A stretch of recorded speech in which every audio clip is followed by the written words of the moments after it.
Hey friends. So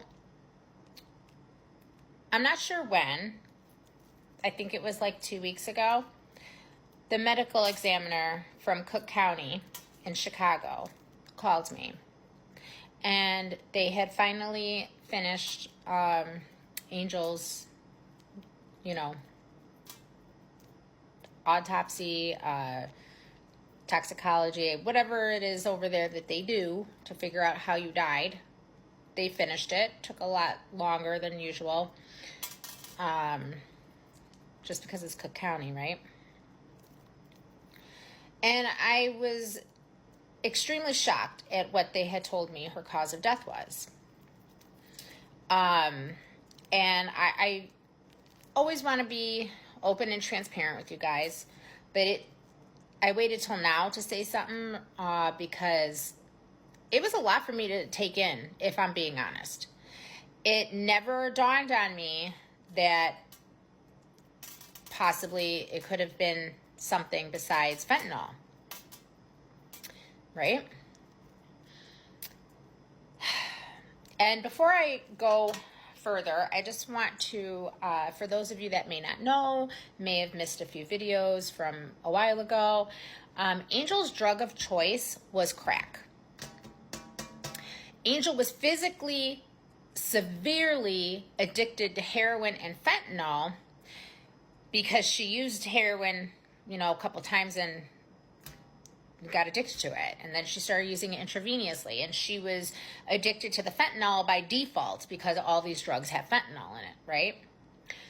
Never one time, never have we gotten her into detox or rehab and there has not been fentanyl in her system, okay?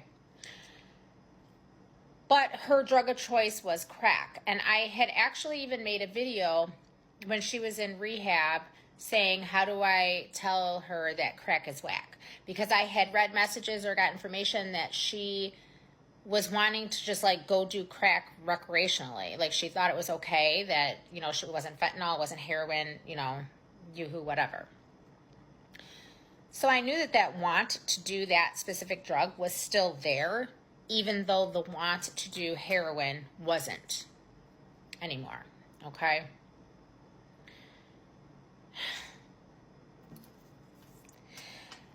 When Angel died, or before Angel died, she, in 2022, she had gotten a very bad blood infection from dirty needle use. Which is another reason why harm reduction is so important, you guys, and why we should be able to have access to clean needles and yada, yada, yada, because it goes way deeper than just the drug use. You're talking infectious diseases, you're talking AIDS, you're talking, the dirty use does this type of thing to your body. My daughter was 18 years old, 18, when she got this infection, and it shot to her. She turned 19 while she was actually in the hospital. She was in the hospital for 4 months. The infection shot to her heart, colonized throughout her lungs. Okay, so they did tell us that she probably wouldn't live over 40 because of the damage done to her body. She wasn't on any heart medicine. She wasn't on any medicines. She wasn't, things like that. But it had really messed her body up, right? So the medical examiner told me that Angel's cause of death was accidental overdose, but by cocaine intoxication. Angel had no fentanyl and no heroin in her body at the time of death. So my daughter,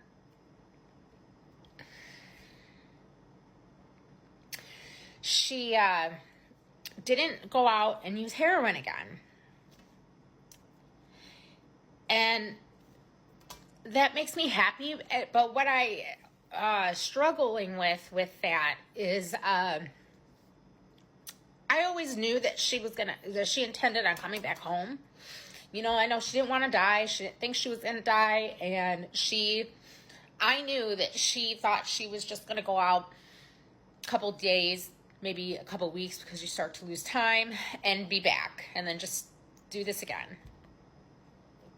But the fact that she went out and she did not use heroin,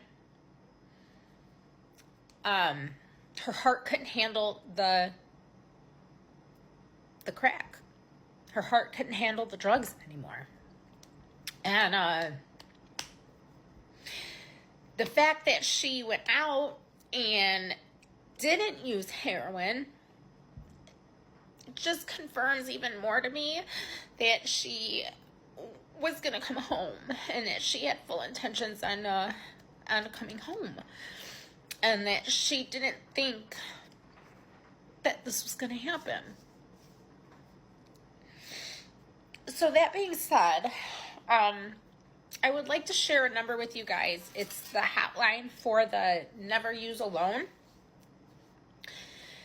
Because somebody can be on the phone with you, so that if you stop breathing, or, you know, even if it's not fentanyl, if it's just a regular drug overdose, you know, you're not alone. Your heart starts to fail, anything starts to go wrong, they'll be on the line and they can get the appropriate help to you. That number is 1-800-484-3731.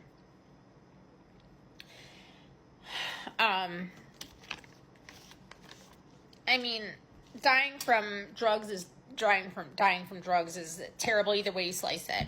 That's not what I'm saying here, but what I am saying is that told me in that moment, as soon as she said that, I knew with everything in me, she had full intentions on coming back. But she didn't. She didn't.